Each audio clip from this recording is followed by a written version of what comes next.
What's up, man? It's your big brother K Reno. I want to shout out to my homie Kofi from Kofi's Universe. Y'all make sure to subscribe to his channel and support everything he got going on because he be dropping that knowledge. Yeah! Life After Death is the best album ever recorded ever in You're life. crazy. So Illmatic doesn't exist? You are not equipped. You're not equipped to argue with me about Life After Death being the best album That's a biased opinion, though, because you're from Brooklyn. Okay, cool. Okay. Then you got one too, right? Nah, because I think Nas' album is better than that one. Have you ever listened to Life After Death or Ready to Die, start to finish? Because I don't even think your generation listens to albums. I haven't. Straight through. I haven't. But I've heard both of the albums though. But you can't have this argument with me, bro. I'm just letting you know. That's like the old head telling him, yo, young nigga, sit down. You don't know what you're talking about. That's exactly what I'm doing. That's exactly what I'm doing. Exactly. That's crazy. Exactly. That's crazy, man. Whenever you ready, bro, we can just throw it on and you know what I'm saying? That's just see what crazy. it is. And I can explain to you why this shit is super hot fire, nigga. And Illmatic wasn't? Yes, it was.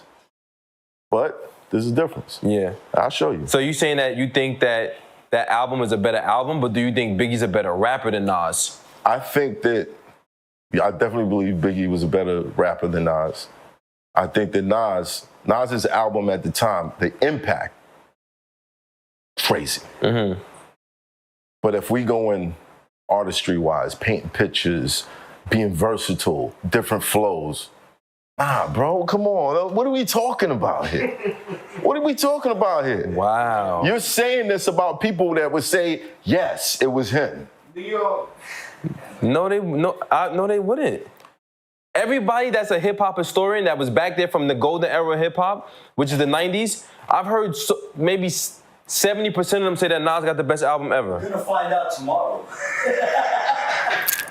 They said that Nas had the best album ever. I've seen these debates before. 75% of the people in Queens told you. No, not Queens. Not Queens. No, listen. Let me tell you something about that, though, right? Because a lot of people from Queens say that Get Rich or Die Trying is the best album ever. So it's not just Queens. I'm talking about the masses, the people that debate about rap topics from the Ebros or the Joe Budden. YouTube salute. So Matt Hoffa was debating Supreme McGriff Jr. on his podcast, and he's saying that Biggie is a way better rapper than Nas, and Life After Death is the best hip-hop album of all time. Let's talk about it. If you're new to my channel, thumbs up the video, hit that sub button, click that bell icon to be notified when I upload new content and go live. Now we have a real debate. This is the real debate right here. That Jim Jones shit, man, like I said, that wasn't even in Nas' lane. You can't even tie Nas' shoes with Jim Jones' head.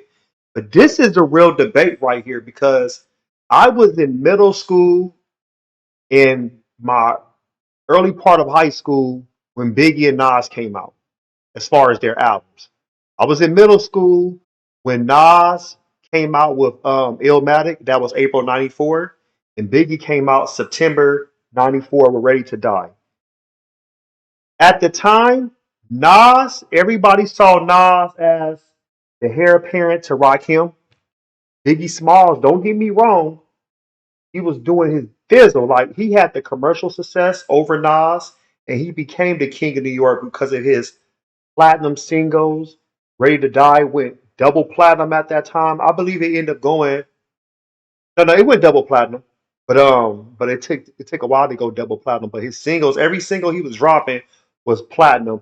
And then if he was jumping on remixes with Flavor in Your Ear, Greg Mack, the Can't You See, the Toto, 112 remix, like anything Biggie was jumping on was going platinum. That shit was on the radio. Nas didn't have no song that got on the radio, but Nas got the respect from the hip hop community. Like, Nas was on remixes with Raekwon. I mean, not remixes. He was on songs with Raekwon, Verbal Intercourse, Eye for Eye, Mobb Deep, Cool G Rap, Fast Life. He was on there was so many songs Nas was on. Oh, AZ, More Money, More Murder. But Nas was like, he was taking his time and picking who he wanted to jump on songs with. But at the same time, though, he was preparing for the It Was Written impact.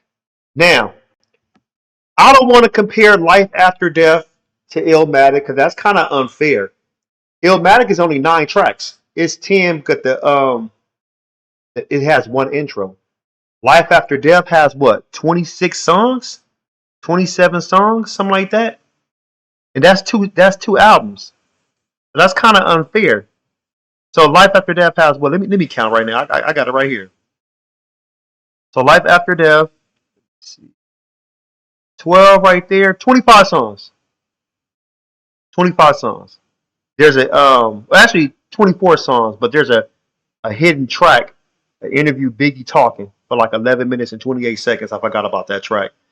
Um, but if you look at Life After Death, that came out a year after It Was Written. Now, It Was Written to me, I was disappointed with it. It Was Written when it first came out because I wanted Illmatic to.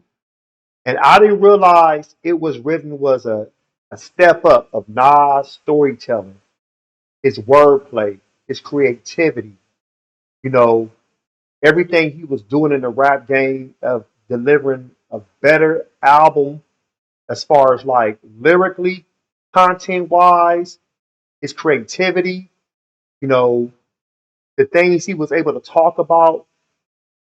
It was just it's a classic album, and I see why people say It Was Written is a better album than Illmatic. Now, Illmatic is in its own lane. It's kind of like I compare Illmatic to Mobb Deep. Let's say Mobb Deep, the infamous, but Hell on Earth to me is better. You know, as far as the lyrical wordplay, the content of the things it was doing, or you can even use Kendrick. Like Kendrick, Good Kid, Mad City is in that like it's in his lane by itself. But To Pimp a Butterfly is better than me. That's his best album as far as Kendrick. But Nas, I think his best album could be It Was Written. Now Biggie, I don't want to compare Life After Death, but I can look at top 5 Biggie songs on Life After the Death. So we got Kick in the Door. That's one of my favorite songs. Last Day featuring the Locks. Um, What's Beef? That's Street, right? um, what else we got? Let me see. Long Kids Goodnight and Niggas Bleed. Cause those are 5 songs, right? I'm just using 5 songs of my favorite songs on Life After Death.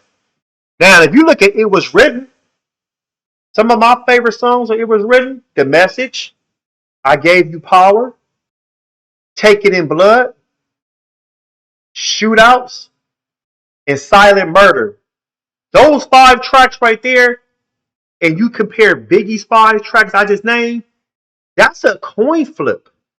My personal opinion, Nas, he's my favorite rapper of all time by far, and I have nothing against Biggie. I love Biggie. I think Biggie, when he came out with Ready to Die, that was a classic. Don't get me wrong. I just felt like the hip hop community accepted more of Illmatic.